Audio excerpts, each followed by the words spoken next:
Well, good afternoon, my Patreon family. Get yourself a cup of coffee. It is that time.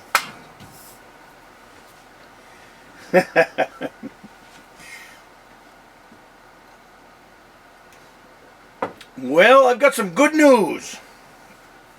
We got pounded with snow yesterday.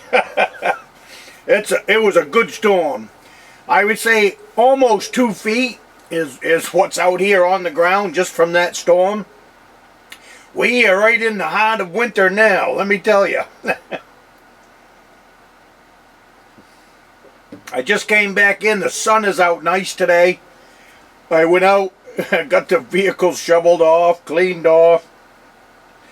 Let the sun do the rest of the work, and then I will move them, and I need to do just a little bit of snow blowing. But it was coffee time, so I come in to have coffee with you guys. Look at this. This is a 303 British. If any of you know anything about these guns, they don't come with a finish like that. I had this gun given to me many years ago by my father. My father gave me this gun, oh, I don't know, 25 years ago, at least. Probably, maybe even longer than that. But anyways, how it all came about was it was at Christmas time, and he handed me a box. One of the packages under the tree was a box of 303 bullets. And I was thinking, well, that's kind of weird.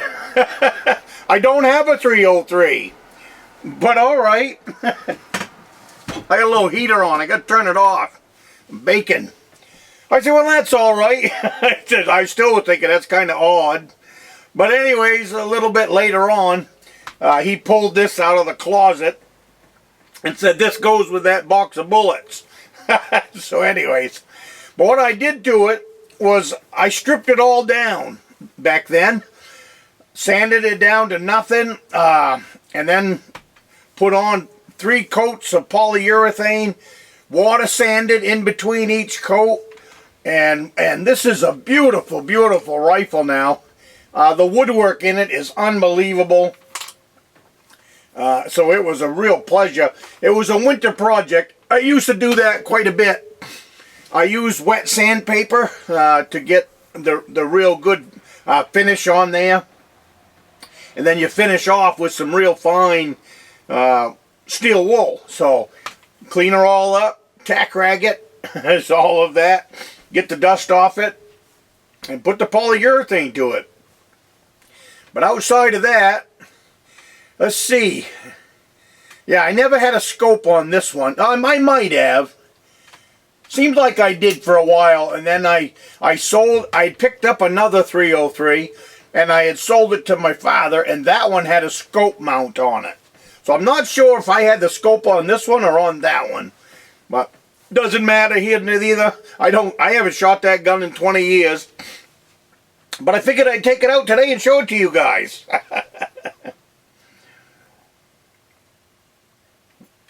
A little bit from behind the scenes up here too. One of the other reasons I've been upgrading this reloading room for the last 6 months or so. I'm just not sure where the ammo market is going, you know. So, and what I mean by upgrade, it's not fancy equipment. It's stuff like this. This, if you could see, over here behind that gun is this Lyman press from back in the 50s. These are single stage presses. I know I've talked about them in videos going along. And you guys can chime in here too. I mean, I don't know what's going on completely across the country. But it just is a bad vibe when it comes to our rifles, our gun ownership. The ability to buy bullets, the ability to buy powder and primers and all that. And I think right now it's a little bit easier to buy your primers and to buy your powder. I don't, you know, like I did in one of the videos not too long ago when we tested a lot of those foreign ones. I've had no problems with them, so as far as primers go, I got plenty on hand. But my other concern is bullets, you know, so what I've been doing there to upgrade there is, and this has been going on for the last 2 years. I always, if you followed any of my videos, you know I always have a 5-year plan, what's the next 5 years going to look like? And back in 2020, when Biden got into office, you know, things were a little bit better during the Trump years for buying powder and bullets and all of that, and it eased up quite a bit from the Obama days. But then we got 2020 that rolled in, and then you also had the Ukraine war that's been right on top of that. And my thought is that that's where a lot of powder is going. That's where a lot of primers are going. I watched a video not too long ago on something about the war there in Ukraine, and I don't remember the numbers, but it was the tonnage of gunpowder that they were going through was unbelievable. And there was one gun that it's not a rifle. It's obviously some kind of a cannon, but it was talking about how many tons of powder that they shoot with that gun in the course of a day. And here we are, you know, this is, I don't know how long that war has been going on now. Must be close to a year or more. So, you know, when they're producing powder and ammunition for the war like that, man, of course it's going to be short on our side. So that kind of, you know, 2 years ago, I got to have another drink. That's where 2 years ago, in 2020, I decided that, and I've always had it in the back of my mind, nothing new, but in 2020 I started to buy some bullet molds, stuff like that. Nothing fancy, just Lee bullet molds. You see that I melted down a bunch of lead. So I've been adding some lead to my pile. Oh shoot. So I've been adding some lead to my pile. You see we got the little pile here I've showed in the videos before, as well as the lead that I melted down. When it's all said and done, I would like to say that within the next year or so, I could be setting on anywhere from 300 to 500 pounds of lead. Which that might sound like a lot, but there's also other things going on, you know, especially in California and other states where they're outlawing lead and all of that. So I'm just trying to make sure that I have some of that stuff on hand, and I definitely want the ability to know how to build a bullet for all of my rifles. And that's no big secret. I mean, I've been talking about that stuff for quite a while here on the Patreon channel as well as the YouTube channel.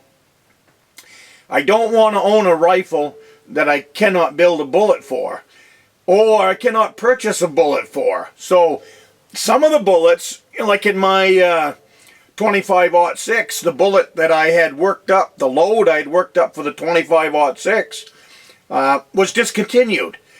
So that's, and as I search and look for bullets, I'm finding a lot of them are discontinued. Some of the simpler ones that I like to use. And what I mean by that is the spear point. Been around for, geez, 150 years or more when it comes to a 30 caliber bullet. Same thing with a 25-06 and a few others. What they're switching to is what's called a ballistic tip. If you've seen the bullets, they got either a green thing on the top or they got a red thing on the top, and that's a ballistic tip. I see a problem with it. So I'll get into it a little bit here. I haven't used it yet to kill a deer, but I know someone that did kill a deer with a 150 grain spear point, ballistic tip bullet, which is, I use 150 grain spear point, which is nothing, it's just lead out there. When he shot the deer, it did a lot of damage to the meat. You know, the bullet went in, did a lot of damage, but it also took out the other front shoulder, which destroyed a lot of meat. So when he told me that, I'm thinking, you know, that's a problem. You know, because I like a good clean kill. I want the animal to die fast, but I also don't want to destroy meat. You know, it's called bullet placement, but if you've got a bullet that's going in that's destroying meat, you know, then that's something I want to look into and something I want to put more thought into. So my idea, long story short, get to building these lead bullets. I can control the hardness of the bullet. I can control the softness. Some bullets you want them softer so that they'll stay together and punch a nice good hole. And I just want the ability to be able to do it. So I just got off eBay, so I'm a pretty happy camper. There was a bullet, there was a Lyman bullet mold that I was trying to purchase. And they sell for, if they're not discontinued. Now this one happened to be discontinued, but it still has, if you look stuff up, you can still find out the cost of them and all of that. So this particular mold put out by Lyman sells brand new for $99. But it's discontinued, so now, you know, that makes it okay, it costs $99, but you can't get it. But I found one on eBay a week ago, and I've been waiting for the days to go by. They usually put stuff up there for 5 days, 6 days to be bid on. But anyways, I purchased, and the mold looks like brand new. I will definitely put it in the video once I get it. But I got that mold for $29. So I am, I mean, it's a solid iron. Lyman puts out some really nice molds, bullet molds. They're you know, you can get everything in Lee, but Lee is all aluminum. So as I can pick these bullet molds up throughout eBay and stuff like that, then I'm gonna be over the next year or so gonna be working on trying to gather up some of the bullet molds that I want for my rifles, whether it be the 30-06 or the 25-06. You know, the different guns that I do use for hunting, I definitely want to be able to build a good hunting bullet for them. So I'm pretty happy about that. $29 for that $100 mold that's discontinued. And on top of that, it's coming with a box and it looks brand new. So, I mean, how much better can you get than that? So anyways, that's what's going on today here. Kind of all over the place. Losing my voice just a little bit.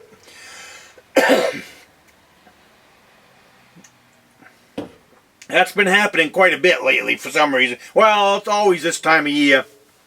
I think it has something to do with wood stove heat and being dry. So, anyways, thanks for coming along. Peter, I got your email this morning. I hope you watched this video. Thank you very much for keeping me in the loop and thinking of me and sending me some brass. So I definitely want to put that out there.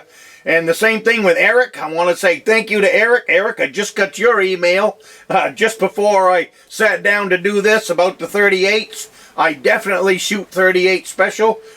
It's not me as much. My wife shoots 38. My daughter shoots 38. My son-in-law shoots 38. And my sister-in-law shoots 38. So I keep them loaded up with 38 shells. And when we go to the range, it's all for taking the family to the range and having a cookout at the range. Having a family outhouse, family out. Having a family outing at the range is always fun. And especially if it's not costing the family $100 to go do it. So I reload them up. So if you want to put them in the mail, I will definitely get you my address. And thank you. Same thing with you, Peter. There's been such an overwhelming support when it comes to that 308. So I can't thank you guys enough. Anyways, I will see you next week. Enjoy one more sip of coffee with me, and we'll have a good week.